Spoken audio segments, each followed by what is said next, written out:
Привет, друзья! С вами, как обычно, MedLectures, и это видео начинает серию лекций по аускультации сердца. В этом первом видео мы с вами начнем разговор об аускультации первого сердечного тона. Этот наш с вами разговор будет состоять из трех частей. Первое. Начнем мы с самых-самых основ. Вспомним физиологию, узнаем, каков механизм возникновения первого сердечного тона, откуда он, собственно говоря, берется. Далее поговорим о характеристиках первого сердечного тона, как то о его высоте и длительности. И в конце, третьим пунктом, мы с вами поговорим уже о более близких к практике вещах, об аускультации, собственно, первого сердечного тона, о том, куда же нужно свой стетоскоп приложить, чтобы первый сердечный тон хорошо выслушать. Ну что же, и после такого краткого введения я предлагаю нам с вами переходить непосредственно к делу.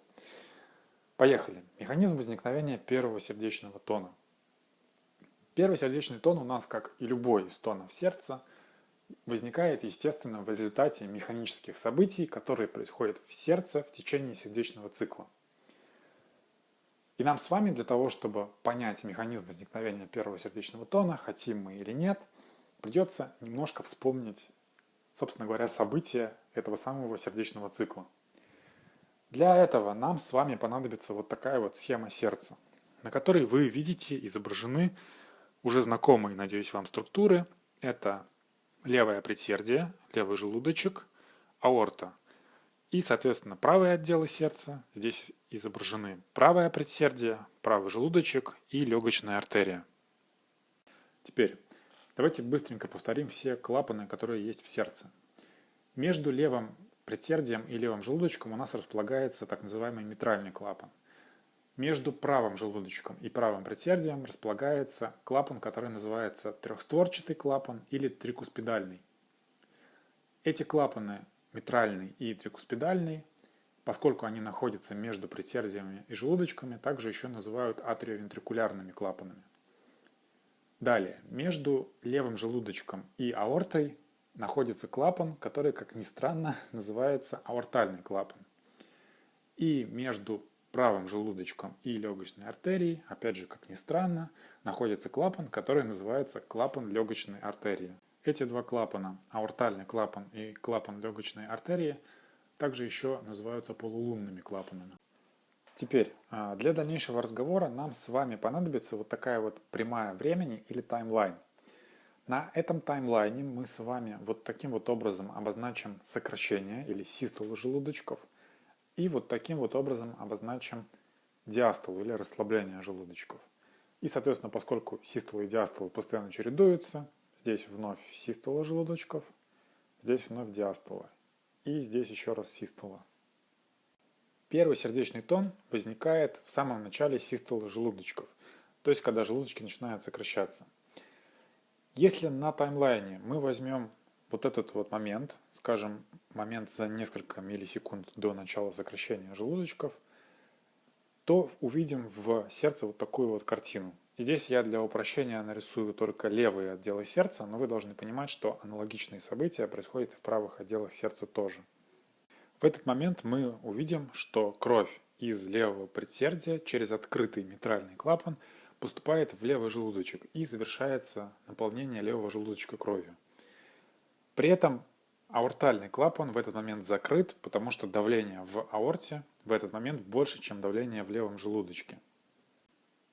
В следующий момент времени, скажем, вот в этот момент, начинается сокращение желудочков. И обозначим сокращение желудочков вот так. Я опять же обозначаю только сокращение левого желудочка, но вы должны помнить, что желудочки у нас начинают сокращаться практически одновременно.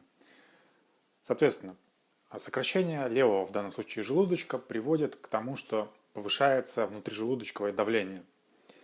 И в тот момент, когда давление внутри желудочка становится больше, чем давление внутри предсердия, кровь, находящаяся внутри желудочка, как бы устремляется обратно, пытается устремиться обратно в предсердие, но вместо этого эта самая кровь, которая устремляется обратно, толкает створки митрального клапана, и в результате митральный клапан закрывается. В результате, если мы с вами теперь продвинемся еще чуть дальше по нашему таймлайну и возьмем теперь вот этот вот момент времени, мы увидим после закрытия створок митрального клапана теперь вот такую вот картину. Здесь левый желудочек у нас продолжает свое сокращение, давление внутри желудочка продолжает расти, но при этом, обратите внимание, створки митрального клапана закрыты и створки аортального клапана тоже закрыты. И более того, в правых отделах сердца мы увидим, если бы мы заглянули туда, мы бы увидели тоже аналогичную картину. Там створки и трикуспидального клапана, и клапана легочной артерии в этот момент тоже закрыты. Этот отрезок времени или эта фаза сердечного цикла, при которой некоторое время закрыты створки всех клапанов, сердце при этом продолжается сокращение желудочков и растет внутрижелудочковое давление, называется фазой изоволюметрического сокращения. И на нашем таймлайне давайте мы эту фазу обозначим. Вот примерно до сюда, вот до сих пор она продолжается. Эта фаза изоволюметрического сокращения будет продолжаться ровно до тех пор, пока давление в желудочках не станет больше, чем давление в аорте и легочной артерии. И давайте для дальнейшего рассмотрения событий сердечного цикла обратимся вновь к нашей вот этой вот большой схеме сердца. Смотрите, здесь у нас в начале систолы желудочков давление в аорте было примерно 80 мм ртутного столба, давление в легочной артерии примерно 15 мм ртутного столба. Соответственно, как только давление в левом желудочке становится больше, чем давление в аорте, а давление в правом желудочке становится больше, чем давление в легочной артерии, кровь толкает створки аортального клапана и клапана легочной артерии, и они открываются, и давайте это обозначим открытые створки вот таким вот пунктиром. И кровь с большой скоростью под большим давлением устремляется из желудочков в крупные сосуды. Из левого желудочка в аорту, из правого желудочка в легочную артерию. Это фаза сердечного цикла, когда кровь с большой скоростью покидает желудочки, называется фазой быстрого изгнания крови. Эту фазу мы тоже давайте обозначим на нашем таймлайне. Вот примерно столько времени она длится. И далее, естественно, с течением времени, с течением систолы, кровь покидает желудочки, и давление в желудочках начинает постепенно снижаться. Соответственно, и скорость выхода крови из желудочков тоже снижается. И в самом конце систолы желудочков наступает так называемая фаза медленного изгнания. Давайте мы с вами тоже обозначим вот на нашем таймлайне. Теперь, друзья, здесь мы с вами на секундочку сейчас притормозим с рассмотрением сердечного цикла и зададим себе вопрос. Где же здесь, среди всего того, что я вам только что описал, прячется первый сердечный тон? И самым простым ответом на этот вопрос будет то, что первый сердечный тон – это звук, который возникает в результате закрытия створок митрального и закрытия створок трикуспидального клапана в начале систолы желудочков. Но, друзья, существующая на сегодняшний день современная концепция возникновения первого сердечного тона, на мой взгляд, является куда более интересной и куда более привлекательной. Поэтому давайте мы с вами сейчас ее и рассмотрим. Для этого нам с вами вновь понадобится вот такая вот схема левых отделов сердца. И здесь мы обозначаем, что аортальный клапан у нас закрыт. Мы помним, что в начале систолы желудочков, когда возникает, собственно, первый сердечный тон, аортальный клапан закрыт. Створки митрального клапана перед самым началом систолы открыты, и кровь из левого предсердия поступает в левый желудочек и наполняет его. И здесь также, если мы с вами вспомним анатомию, то на самом деле от створок митрального клапана также еще тянутся вот такие вот сухожильные нити. Эти сухожильные нити называются сухожильные хорды, и заканчиваются сухожильные хорды так называемыми сосочковыми мышцами. Эти сосочковые мышцы крепятся непосредственно к стенке желудочков. Для чего же нужны эти сухожильные хорды?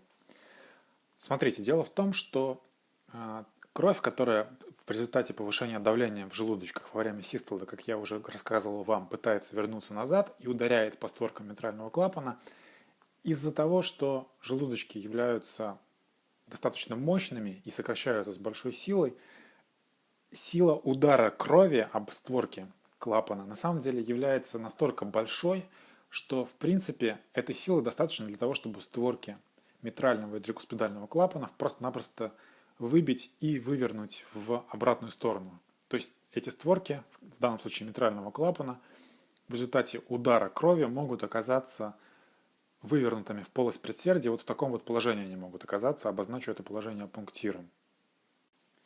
Но поскольку есть сухожильные хорды, которые заканчиваются сосочковыми мышцами, во время сокращения желудочка происходит сокращение также и этих сосочковых мышц, что приводит к тому, что сухожильные хорды натягиваются, и в результате получается, что теперь на створке митрального клапана как бы действуют две силы. С одной стороны, это сила крови, которая действует вот таким вот образом в эту сторону, толкает створки митрального клапана в полость предсердия.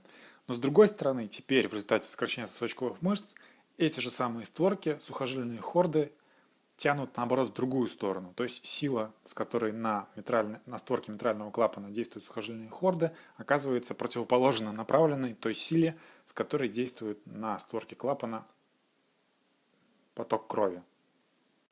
И в результате воздействия этих двух противоположно направленных сил получается, что створки, в данном случае митрального клапана, во-первых, оказываются во время сокращения желудочков в правильном закрытом положении, не выворачиваются в полость предсердия. А во-вторых, поскольку и створки самого клапана, и сухожильные хорды являются очень эластичными структурами, воздействие этих двух противоположно направленных сил приводит к тому, что створки клапана, сомкнутые вместе, начинают, подобно такой диафрагме, колебаться в разные стороны. Если мы представим, что мои две ладони – это две створки митрального клапана, то они, находясь вот в таком вот правильном закрытом положении, в результате воздействия этих двух сил начинают вот таким вот образом колебаться и вибрировать. И эти вибрации будут передаваться на все структуры сердца, которые находятся здесь рядом. Это на столб крови, который находится под створками митрального клапана, на столб крови, который находится над створками митрального клапана, на стенку левого желудочка, на стенку правого желудочка и также на аорту. Аналогичным образом в правых отделах сердца в результате закрытия вибраций, которые образуются в результате закрытия створок трикуспидального клапана, также будут передаваться на лежащие здесь рядом структуры. На столб крови, на правый желудочек и правое предсердие и на легочную артерию. То есть получается, что в результате закрытия створок митрального и трикуспидального клапанов, по сути, все структуры сердца будут вибрировать.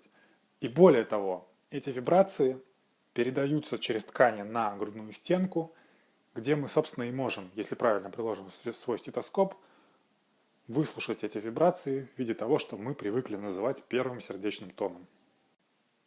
Здесь может возникнуть вопрос, почему этот первый сердечный тон называется первым? Ответ на этот вопрос очень простой. Дело в том, что это первый звук, первый тон, который мы слышим во время систолы желудочков. Но здесь, друзья, очень важно понимать, что первый сердечный тон – это на самом деле не один звук, а по сути дела два звука, которые накладываются один на другой.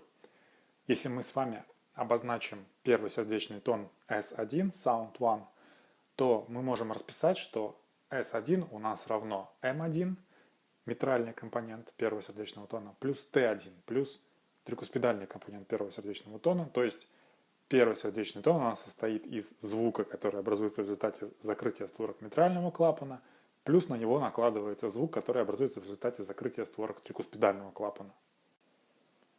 И здесь также очень важно понимать, что из-за того, что левый желудочек по сравнению с правым является более мощным и развивает большее давление при сокращении, закрытие створок митрального клапана происходит чуть-чуть раньше, чем закрытие створок трикуспидального клапана.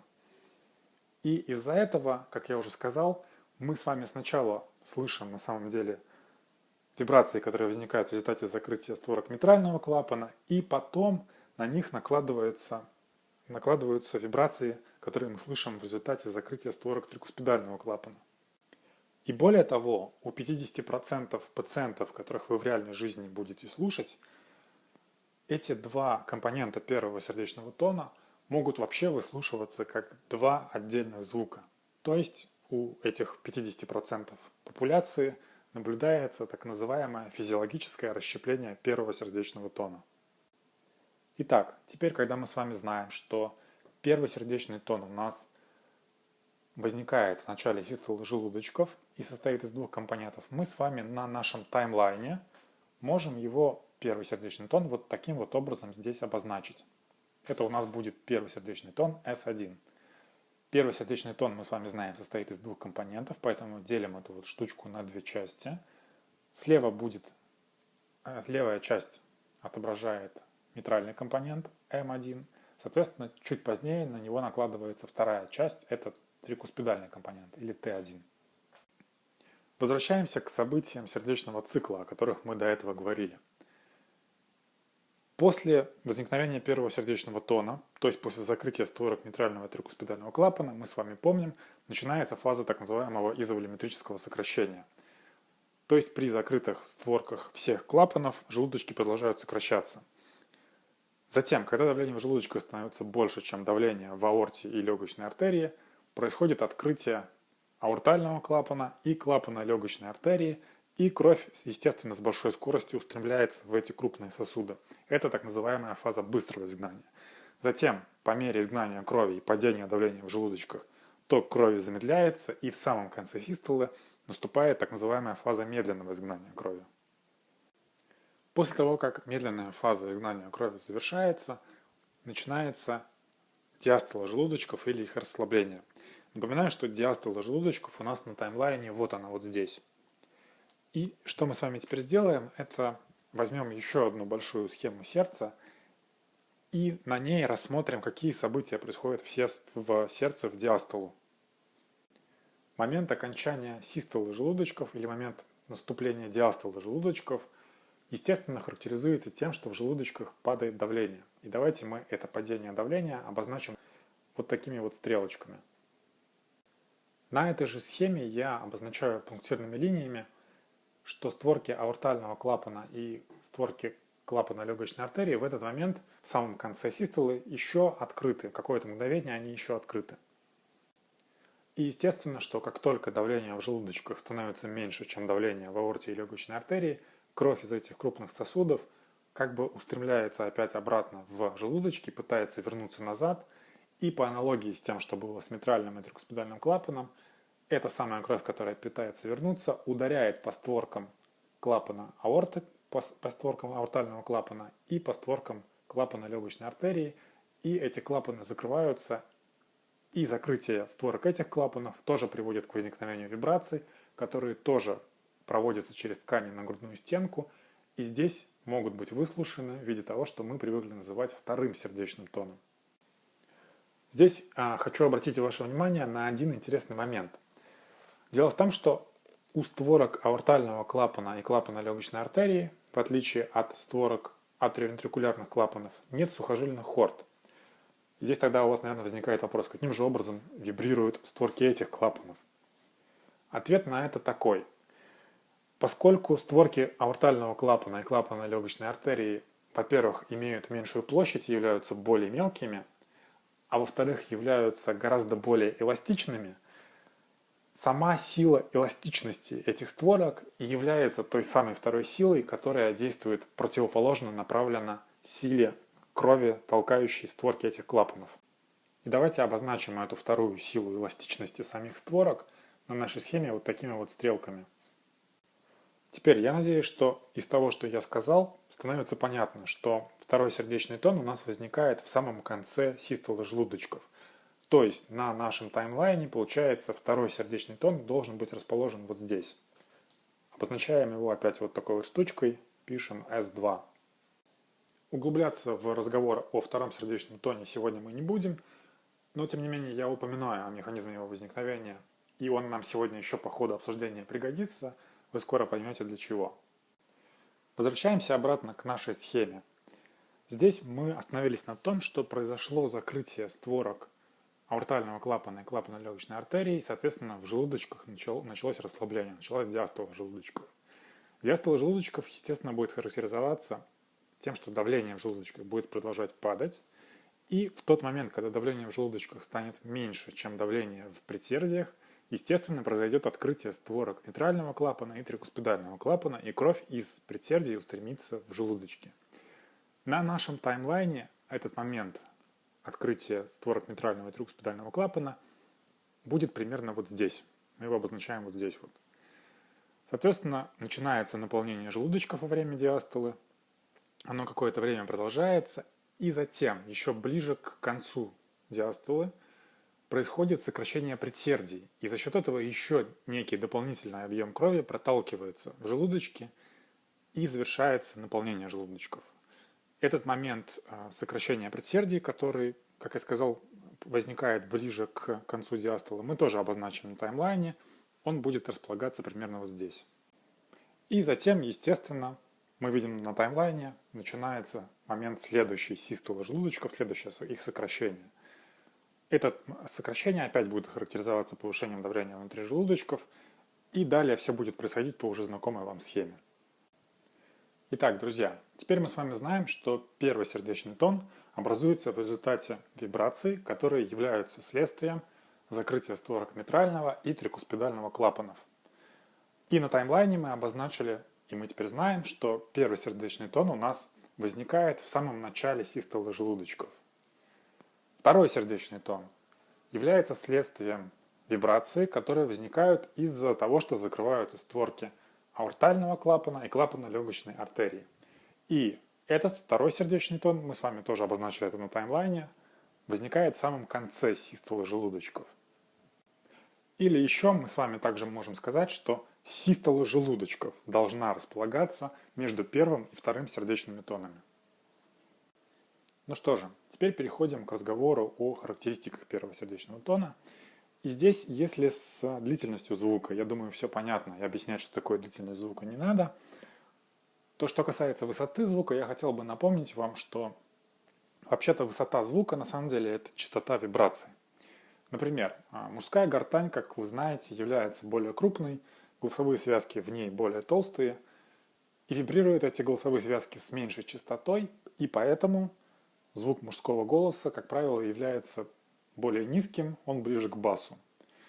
Соответственно, женская гортань более изящная, голосовые связки в ней тоньше, вибрируют они с большей частотой, поэтому женский голос, как я надеюсь, вы заметили по жизни, обычно является более высоким.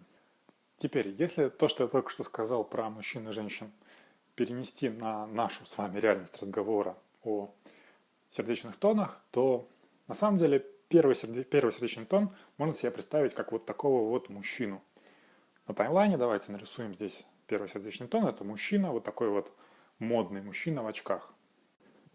Соответственно, пользуясь той же самой аналогией дальше, мы можем представить себе и изобразить, опять же, на таймлайне, что второй сердечный тон – это вот такая вот красивая, привлекательная девушка. В моем случае получилась, может быть, не очень привлекательная девушка, но, тем не менее, я надеюсь, что вы можете себе представить, что второй сердечный тон – это красивая, привлекательная девушка. Объясняю, почему такая аналогия. Дело в том, что створки митрального и трикуспидального клапанов имеют относительно большую площадь. Они более крупные по сравнению со створками аортального клапана и клапана легочной артерии. И поэтому колеблятся эти створки с меньшей частотой, и, подобно мужской гортани, образующийся в результате звук является относительно низким звуком. Соответственно, створки аортального клапана и клапана легочной артерии имеют меньшую площадь, являются более мелкими, поэтому вибрируют с более высокой частотой, и, подобно женской гортани, образующийся звук получается более высоким. Теперь другой пример, который поможет нам с вами понять, почему первый сердечный тон является более продолжительным, чем второй сердечный тон. Если мы представим себе, что мы ударили палочкой по крупному, по большому барабану, то мембрана этого барабана в результате удара будет у нас колебаться с относительно низкой частотой, но достаточно продолжительное время. Соответственно, если мы палочкой ударим по мелкому барабану, то его мелкая мембрана будет колебаться с высокой частотой, но достаточно непродолжительное время. То есть звук будет короче. Опять же, перенося это на реальность разговора о сердечных тонах, в нашем случае двумя большими барабанами как бы будут являться сомкнутый митральный клапан, сомкнутые створки митрального клапана и сомкнутые створки трикуспидального клапана. То есть первый сердечный тон является относительно более продолжительным звуком. Соответственно, два мелких барабана – это у нас аортальный клапан и клапан легочной артерии, то есть створки этих клапанов, которые будут колебаться менее продолжительно, соответственно, второй сердечный тон будет менее продолжительным звуком. Ну и для того, чтобы подытожить разговор о характеристиках первого, и в том числе и второго сердечного тонов, сейчас немножко скучных цифр сначала, а потом поговорим о любви. Так вот, первый сердечный тон у нас в норме, его продолжительность составляет примерно около 11 сотых секунды. При этом частота первого сердечного тона или высота в норме составляет около 25-45 Гц. Продолжительность второго сердечного тона в норме у нас около 11 сотых секунды примерно, и высота или частота второго сердечного тона в норме около 50 Гц. Ну и теперь, друзья, раз уж мы все-таки говорим о делах сердечных, и у нас тут как-никак нарисованы мужчина и женщина, тут уж невозможно обойтись без разговора о любви. Я думаю, вы знаете, что обычно в отношениях между мужчиной и женщиной первый шаг делает обычно мужчина. И предложение руки и сердца тоже обычно первым делает мужчина. Так вот, мы можем для того, чтобы лучше запомнить характеристики первого и второго сердечного тонов и никогда в жизни их не путать, можем себе представить, что первый сердечный тон – это у нас мужчина, который низким мужским голосом делает предложение, говорит достаточно длительную фразу. Он говорит: «Ты выйдешь за меня замуж». Тогда как второй сердечный тон – это девушка, которая высоким голосом коротко отвечает «да». И даже если девушка отвечает «нет», все равно это будет высокий и короткий звук, как и положено второму сердечному тону. Ну что же, с характеристиками первого и попутно и второго сердечного тонов разобрались. Теперь напоследок давайте поговорим непосредственно об аускультации первого сердечного тона. Для этого разговора нам с вами понадобится вот такая вот схема грудной клетки. Мы здесь видим, изображена грудина, от нее отходят, естественно, ребра. Первое ребро, второе, третье и так далее. Также здесь располагается ключица, и ключицу разделяет напополам условная среднеключичная линия, которую я изображаю пунктиром. И также нам с вами необходимо иметь четкое представление о том, что такое межреберье. То, что между первым и вторым ребром у нас располагается первое межреберье, между вторым и третьим ребром, соответственно, второе, и так далее. Здесь будет третье межреберье, здесь четвертое межреберье, здесь пятое межреберье. Теперь рисуем еще раз нашу уже знакомую нам схему сердца и быстренько вспоминаем, что первый сердечный тон S1 у нас состоит из митрального компонента M1 плюс трикуспидального компонента T1. Митральный компонент первого сердечного тона у нас возникает в результате вибраций, которые образуются при закрытии створок митрального клапана. И мы помним, что эти вибрации передаются на все лежащие здесь рядом структуры сердца, и в первую очередь на левый желудочек. Соответственно, трикуспидальный компонент первого сердечного тона, как мы опять же помним, возникает в результате вибраций, которые образуются при закрытии створок трикуспидального клапана, и эти вибрации тоже передаются в первую очередь на правый желудочек, а также и на все остальные прилежащие структуры сердца. И теперь обратите внимание, очень важный для понимания момент. Эти вибрации левого и правого желудочков, возникающие в результате закрытия створок, соответственно, митрального и трикуспидального клапанов, лучше всего выслушиваются там, где левый и правый желудочки, соответственно, ближе всего прилежат к грудной стенке. Для левого желудочка, точкой, где левый желудочек, располагается ближе всего к грудной стенке, будет так называемая область верхушечного толчка. Здесь возникает вопрос, что такое верхушечный толчок. Верхушечный толчок – это у нас та область грудной клетки или та точка в грудной клетке, где можно, приложив свою ладонь или свои пальцы, почувствовать механические импульсы, возникающие в результате каждого сокращения сердца. Или, проще говоря, это та точка, где, приложив свою ладонь или свои пальцы, можно ощутить, как с каждым сокращением сердце ударяется в буквальном смысле о грудную стенку. В большинстве случаев верхушечный толчок располагается в пятом межреберье на 1-1,5 см кнутри от срединно-ключичной линии. То есть на нашей схеме эта точка находится примерно вот здесь вот. И эта точка и будет лучшей точкой для выслушивания митрального компонента первого сердечного тона.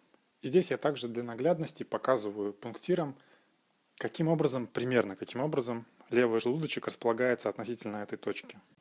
Теперь, продолжая ту же самую логику, о которой мы с вами говорили, самой лучшей точкой для выслушивания трикуспидального компонента первого сердечного тона должно быть то место, где правый желудочек тоже ближе всего прилежит к грудной стенке. Этим местом или этой точкой для правого желудочка является нижняя треть грудины у основания мечевидного отростка. То есть на нашей схеме эта точка располагается примерно вот здесь. Схематично изображаем, как правый желудочек располагается относительно этой точки.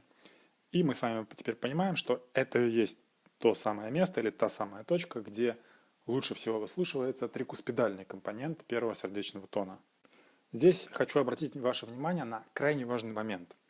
Если мы возьмем точки выслушивания митрального и трикуспидального компонентов первого сердечного тона и перенесем их на находящуюся рядом схему сердца, то смотрите, точка выслушивания митрального компонента будет располагаться примерно вот здесь, вот над левым желудочком. Соответственно, точка выслушивания трикуспидального компонента будет располагаться примерно вот здесь, над правым желудочком.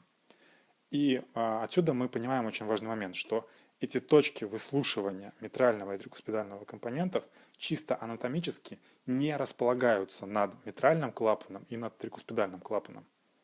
Эти точки являются местами, куда вибрации, возникающие в результате закрытия створок митрального и трикуспидального клапанов через левый и правый желудочек лучше всего проводятся.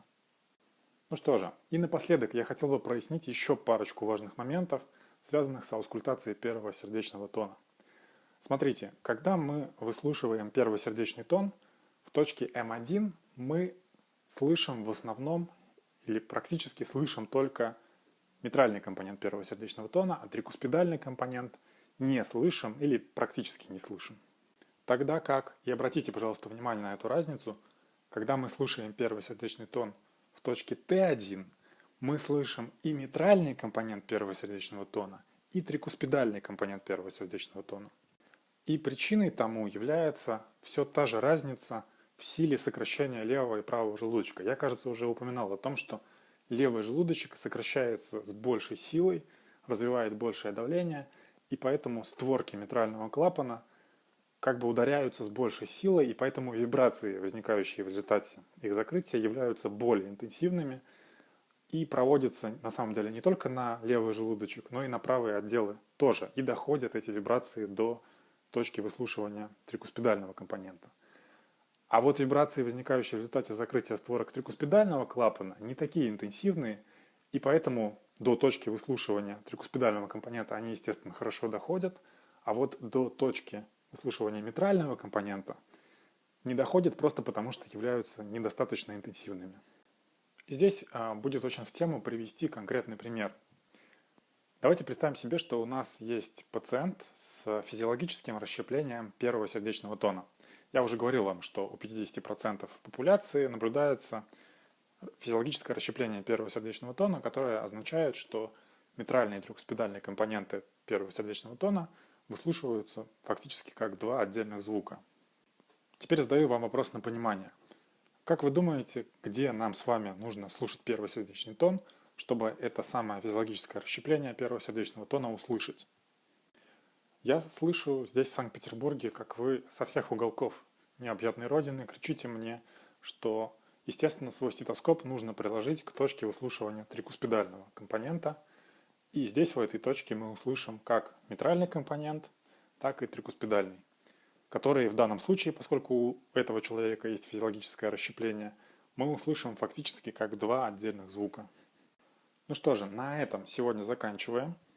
В следующем видео об аускультации первого сердечного тона поговорим об изменениях его громкости. Сначала рассмотрим факторы, которые на громкость первого сердечного тона в принципе влияют.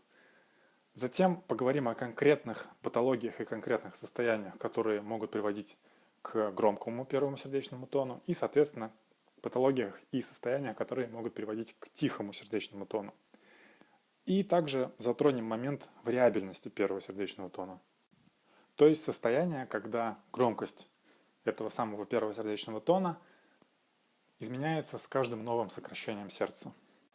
Друзья, если мои видео вам нравятся, если они для вас полезны, ставьте лайки, подписывайтесь на мой канал, оставляйте комментарии. Я всегда рад любой обратной связи. Спасибо за внимание.